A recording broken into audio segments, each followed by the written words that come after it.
مشاهدينا ومتابعينا في كل مكان، متابعين موقع المصري اليوم، نحن الآن داخل محكمة جنايات بورسعيد، ننتظر صدور الحكم في القضية التي أثارت غضب الوطن العربي ومصر وبورسعيد.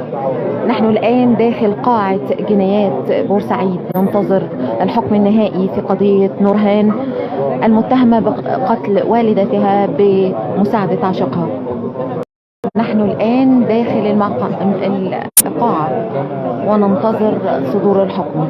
لحظات ويتم صدور الحكم النهائي بالقضية التي أثارت الرأي العام.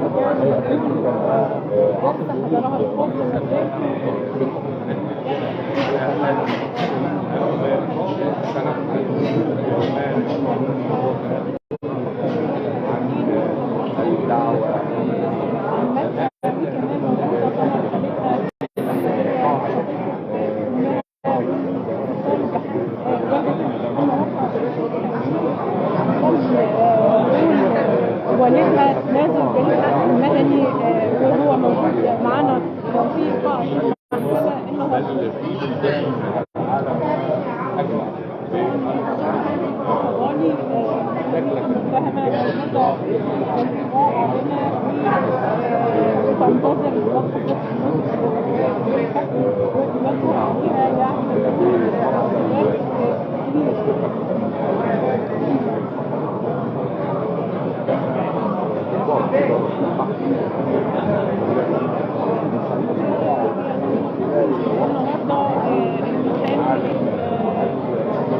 ما زلنا معاكم بالبث المباشر داخل قاعة جنايات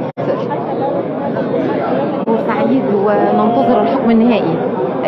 طالما انتظروا كل أهالي وكل الأسر المصرية الحكم العادل في قضية نورهان. نورهان حتى الآن لم تدخل قفص داخل القاعة، وفي انتظار ان هي تدخل. وطبعا زي ما احنا شايفين متواجد جميع اهل نورهان، سواء كان عمتها او خالتها او والدها او عمامها، كل الاسرة موجودة داخل القاعة طبعا، وجميع القنوات الاخبارية والاعلامية، وزي ما احنا شايفين معاكم بالبث المباشر جميع القنوات وجميع المواقع حاضرة عشان ترصد لحظة النطق بالحكم.